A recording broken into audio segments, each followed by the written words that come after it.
What's up, guys? Welcome to your 8th Android tutorial with me, Travis, for the new Boston. What we're going to do in this tutorial is basically use some of those IDs that we set up in XML and get them into Java and set up some variables pretty much. But the first thing I want you guys to realize is in XML, basically all of these things are considered as views. That's why we saw this text was called text view. Button even is from the view class. Basically all these things are from the view class. You can pretty much think of it like that, and they all are pretty much considered views. Now that'll make sense when we get into Java. So let's open up our starting point Java class within our package under our source folder. And if you guys have no programming background, that's pretty much fine. We'll get into the Java as we go, but the first thing I want you guys to do is go right below this line. And like I said, I'm not right now I'm not going to explain too much about what this is and how Java works, but basically what this is this is our class, and the ending bracket is right here, and within our class we have a method called onCreate. So that's all you guys need to know for right now. Don't look into it too much. For the most part, you see the public, the class, you're like, whoa, what's going on? Void, but don't worry about it. What we're going to set up is just basically some variables. So the first variable we're going to set up is going to be an integer. It's going to be our counter item, basically a number, and we're going to keep track of our total. So basically when you're programming, that is called an integer. An integer is a whole number, like a 1, 2, 3, 4, a -1, such as that. And to define your variable, basically you tell you give it a type, what type you want, which would be an integer, and then you give it a name. So what we're going to do is type int, which stands for integer, again as for a number, and we're going to call this integer counter.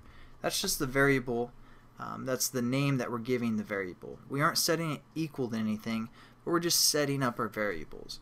Now we're going to define a button as well, because we have two buttons, an add button and a subtract button, and so we're going to say button add. And again, I hope you guys noticed that I put a semicolon after both of these lines. That's kind of standard in Java. After each line you want to put a semicolon.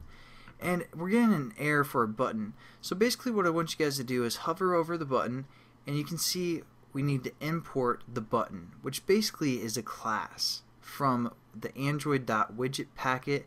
Again, under this 2.2 there's a package called Android.widget. So that's where the button's located, and so we can use some of the methods. We need to import it. The import comes up here, right here, Android.widget.button. So now we can use the methods from the button class.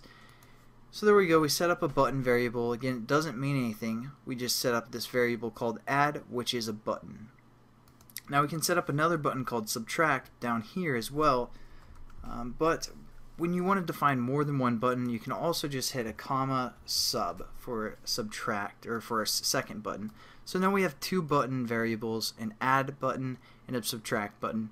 Again, they don't mean anything. And the last thing we need to do is set up our text view. So we're going to say text view, and we're going to call this one display. And again, you guys can name these whatever you want.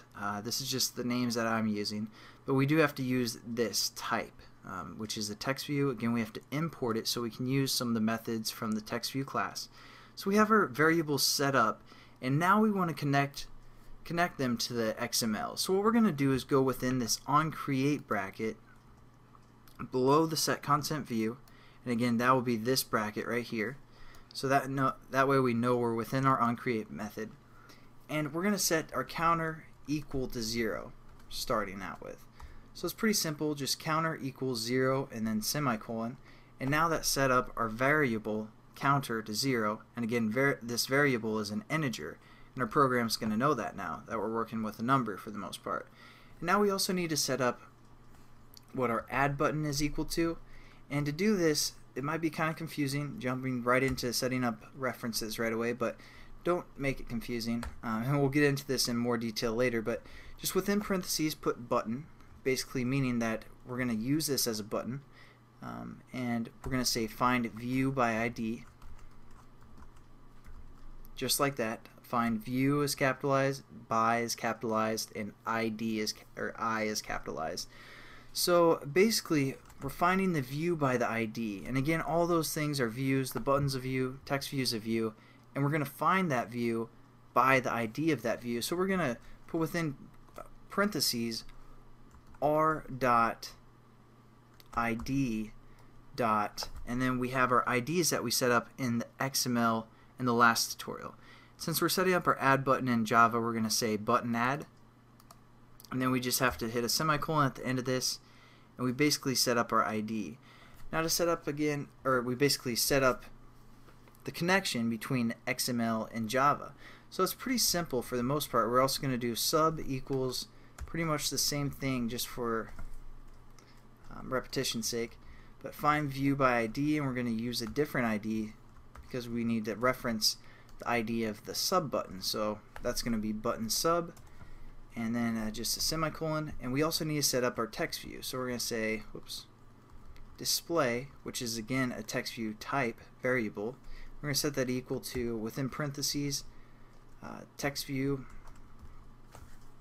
and find view by ID. You guys will get pretty familiar with the find view by ID method, but as for now, I know I'm going fast and I'm not really explaining too much, but hopefully you guys kind of pick up on something. Again, we'll go back over some of this stuff so it's a lot clearer, or a lot more clear I should say, but basically now we set up what our variables are equal to in XML, so when the person touches one of those buttons, we know that it was touched for the most part. So thanks again for watching, guys. I know we went through this quickly and I didn't really explain any of the Java, or even what these, why it's in parentheses like this, or what this method is, but hopefully you guys picked up something, and trust me, you'll understand everything as you go throughout the series. Have a good one, guys.